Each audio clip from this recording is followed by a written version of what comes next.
Well, hello everyone. My name is Bryan Stephens and I am the President and CEO of the Hampton Roads Chamber. Welcome to another episode of the Hampton Roads Chamber Chats. We are very honored today to have with us Kurt Krause. Kurt is the President and CEO of VisitNorfolk. Welcome, Kurt. Thank you, Bryan. Kurt, tell us a little bit about yourself and about what VisitNorfolk does for us. Delighted. Thank you for having me today. It's always great to talk tourism. As a part of the Chamber's, one of the Chamber's prime initiatives. Exactly.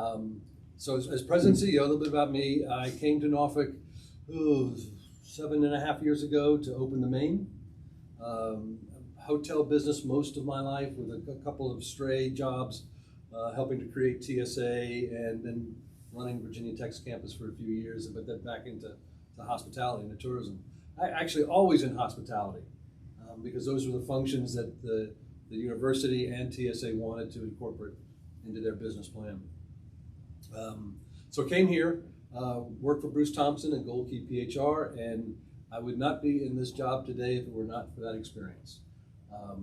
Bruce's vision of the Main and then rebuilding the Cavalier and then the Marriott certainly put me in a position to know a lot of people and to do what I do best. And I think the role that I'm in now is just ideal for advocating for tourism and hospitality in our region. VisitNorfolk, when I arrived, with the direction of Destinations International and their help, decided to kind of modify the mission and the vision a little bit. And where the mission before was to really bring conventions into the city, and the old acronym was, or the old saying was, heads in beds. That's not the case anymore for the more modern, sophisticated organizations, and they call them now destination marketing organizations and not convention and visitors bureaus, right?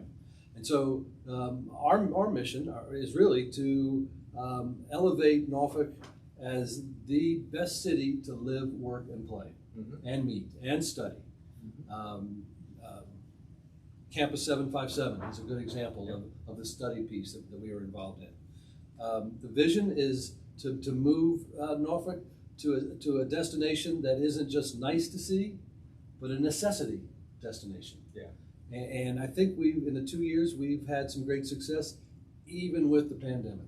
So that's kind of the mission, a little bit about me, and I am thrilled to be in this position and thrilled to be on your board. Yeah, well, speaking of being on our board, you are the Vice Chair for Tourism for the Hampton Roads Chamber. Tell us a little bit about that role and what your goals and objectives are relative to that. Thanks, Bryan. And we've known each other for the 7 years that I've been down here, about or so, and you've always given me the opportunity to speak about tourism, and I really appreciate that. So, and then provided me with the role on the executive committee to talk about tourism. And it is a role that I cherish because it allows me the opportunity to educate, to tell people that really don't know the value of the visitor economy and what it means. We tend to take it for granted. We tend to think that visitors just show up because we have water, or we have the military, or we have history. That's not necessarily the case. It is to a level that you may not be satisfied with. But when you start looking at the economic impact of what a conference does or what tourism does, and in this case, from the pandemic, we've done well with attracting visitors from a leisure standpoint that has taken the gap of what no meetings has to give us an opportunity to really have a successful pass through the pandemic. So to be able to share that data and educate our other board members or other executive committee members is a real treat, and I believe that we've been able to move some priorities that tourism may not have been one 3 or 4 years ago. That's right. To now being one of the significant priorities. And when we go on our regional trips, we now talk to those cities about tourism. Yeah, absolutely. And one of the reasons it is a priority is because the economic impact that it has on our region. Could you talk a little bit about that, the economic impact, and also how do we compare with other regions? I would love to. So in Norfolk, and let's talk 2019 because 2020 results haven't really come out from the state yet. But for 2019, the economic impact for just Norfolk alone was just under $1 billion. $1 billion. $1 billion, right. Virginia Beach is $1.6 billion. As a region, as a Hampton Roads region, that includes Williamsburg and then just north of Williamsburg, it's a $5 billion economic impact annually, not just one time and done. It's $5 billion. It's 50,000 employees. It's a payroll of $1 billion. Taxes, the total taxes to our region that go locally are $188 million. So it's not a minor industry. It is something that we need to continue to invest in and grow. And as a region, it would be brilliant if we could get together and start doing it together. Unfortunately, the 17 localities or whatever, we all do it independently. Yeah. And they do it well. I mean, Williamsburg has a lot to offer. However, their occupancy has struggled. You know, Brian, I think we were talking earlier about results. Chesapeake, little old Chesapeake, ran 80% occupancy in the month of April. 80% occupancy, and that's just on the back end of COVID. Year to date, they are just under 70%. Those numbers they didn't even see in 2019. So somehow Chesapeake has the magic sauce, and they're working it well. Yeah. Williamsburg is struggling. To compare it to other regions, Northern Virginia is running at 40%. And theoretically, we are past the COVID disaster. Mm-hmm. But 40% versus our region at over 60% is we're very, very fortunate, very, very fortunate. Now, I'll take the Elizabeth River any day over the Potomac. I'll take the Bay and I'll take the Atlantic as these great locations. I think I enjoy my partnership with Admiral Rock versus the Pentagon. I'm with you on that. Any day, but yeah. We have a great community and very supportive of tourism. So, well, that certainly encapsulates the importance of tourism to our economy here. Yeah. Kurt, 2020 was a devastating year to a lot of businesses. I would argue it was disproportionately devastating to our hospitality and tourism industry, but we're coming back. Yep. One of the challenges I'm hearing from a lot of the businesses in the hospitality and tourism industry is we can't find qualified workers. Why is that, and what can we do about it? Great question. We've also changed our immigration laws so the J1 students that we would have coming in before, right. We didn't even have 2 years ago, much less last year. And this year we were late on changing those guidelines, so we couldn't even get the J1s to come save us for this summer. Root causes, there's still a fear, I think, a small fear of the pandemic, the virus still being out there, and people not wanting to get back to work and being in an environment where you're talking to customers and you don't have any control of those customers. You can control your workforce, but not necessarily who's coming and going through your restaurant or through the front desk or the attractions. There's a daycare opportunity for us to really find a way to get the workforce to be able to safely drop their kids off. And because our industry is a 24-hour, 7-day-a-week situation, right. Daycares traditionally are Monday to Friday, 9 to, yeah, exactly. So how do we do that? So I have been talking to Jim Wolford at MacArthur Center. Mm-hmm. He has a few spaces available. Mm-hmm. Can we find a daycare provider to do that for our industry? So the daycare is one.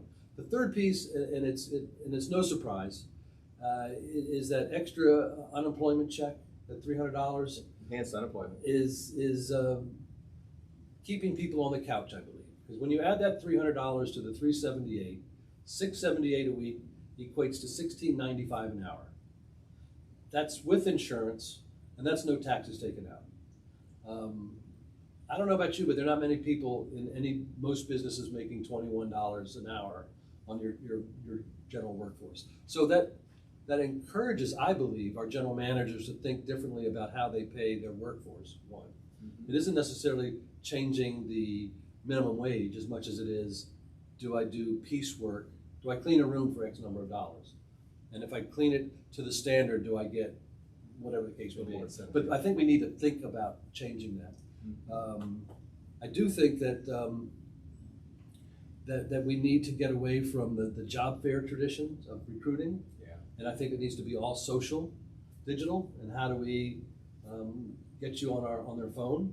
So I've been talking to the Virginia Employment Commission on those who are unemployed right now taking a check. How can they then send a message out and direct people to a job board? Mm-hmm. So we're part of working with Virginia Restaurant Lodging Travel Association. They have a statewide job board. Mm-hmm. And if I can share it with you, mm-hmm. it's vrlta.mcjobboard.net/jobs. Okay. And I'll give that to you so we can get that out to Sure. our members. Sure. And that again, that job board reflects all the jobs that are, as long as somebody is putting it on the job board, which brings another challenge because some of these hotels and restaurants, their general managers are cleaning rooms. They don't have time to get that filled out. So VRLTA has hired somebody specifically to enter that data. You just have to get it to them. Yeah. So I think that's going to help. This past Memorial Weekend, I've not seen today I will see the data on how well our hotels in Norfolk, how successful they were, but I know that all the hotel rooms were back online, which means that they're carrying over dirty rooms during the week. Yeah. They don't have the need necessarily yet during the week, but they can then clean them during the week. So there are jobs available. Our news stations, all three have been great to allow me time to on air to talk about jobs that are available and please. And the message is, and you, I think you'll agree that there's no career on the couch. Yeah. And there is a career in the hotel business and the restaurant business. Yeah. 600 restaurants in our city, 2/3 of them are chef owned and operated. That's amazing. So you can get there. Yeah. There is a career, but there isn't much career hope. If you're sitting on the couch. I totally agree. Yeah. Totally agree. Kurt, one final question, and you alluded to it earlier, and that's marketing the region as a region. We've got so many great assets here. We do. In fact, I would argue that we are tremendously blessed here in Hampton Roads because we get to live and work and raise our families in a region where people come to vacation. Right. I mean, that is significant. Right. So how do we get to marketing ourselves as a region instead of 17 different municipalities? That is a great question. And in the 7 years I've been here, I've been part of, against, kind of collaborating with, how do we do that? And then last summer, Virginia Beach and Norfolk did a joint campaign, Together at Last, because we knew that we were better together, our assets together. And we don't compete. I mean, we are an urban waterfront destination. Yeah. That's different than a beachfront destination. Yeah. I contend, though, that in Norfolk, you can go to the beach one day, you can experience this great downtown experience, and the next day go off to Williamsburg. So we're kind of in the heart of all of this, but that doesn't mean that we can't be with the history that Hampton has, or what Newport News has, or Chesapeake has, or across the river here, the Elizabeth River to Portsmouth. I think the attempts have been made. I am now vice chair of the Coastal Virginia Tourism Alliance. And again, it is unfunded. And that's, the desire is there, and everybody believes it, but when it comes to taking money out of your existing budget, there's a little bit of pride and there's a little bit of, I don't want to say pride. There's a little bit of, that's my money and I've got a plan for it. Sure. So talking with Jim Spohr, with Reinvent Hampton Roads, and Doug Smith with the Alliance, the 757 Alliance, we've started conversations on how can we create a funding mechanism that is beneficial to marketing the region, tourism and economic development, as well as getting additional money back to those localities to take that message as a primary message and then follow up with their own messaging. And there's two options that we're looking at. One, the General Assembly passed this year called a Tourism Incentive District. Right. And as long as you have 50% of the entities agreeing to whatever that dollar mechanism investment is, You can, let's just say it's $1 per room occupied in our region. That would generate $7.5 million. Mm-hmm. If half of that went to marketing the region, and the other half went to those hotels or those DMOs that participated, the DMOs would have money, some additional money, but that'd be $3.5 million to market on an annual basis, Brian. Not just one-time money, on an annual basis. Yeah. So now it's sustainable. From there, do we create a destination DMO for Hampton Roads? Don't know, but I think you and I both agree that if we get the money, then we can figure out the organization. Absolutely. So Jim Spoor and Doug and you and me, I believe that we can get this done. I believe through the Tourism Alliance, we can get people engaged in it.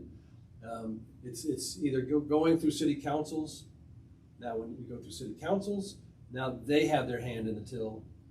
I would rather have my hand on the money completely, and let's work it without having to fix potholes that some think that that's a tourism investment. Yeah, and maybe it is, but yeah, I'm with you. I think that's the way to go. I think we'll get there sooner rather than later. I believe in you and what you're doing. Thank you for your leadership in the region. And thank you for participating in Chamber Chats today. Thank you for your time. Ladies and gentlemen, thank you very much for watching. There'll be another Chamber Chat in 2 weeks. Thank you very much.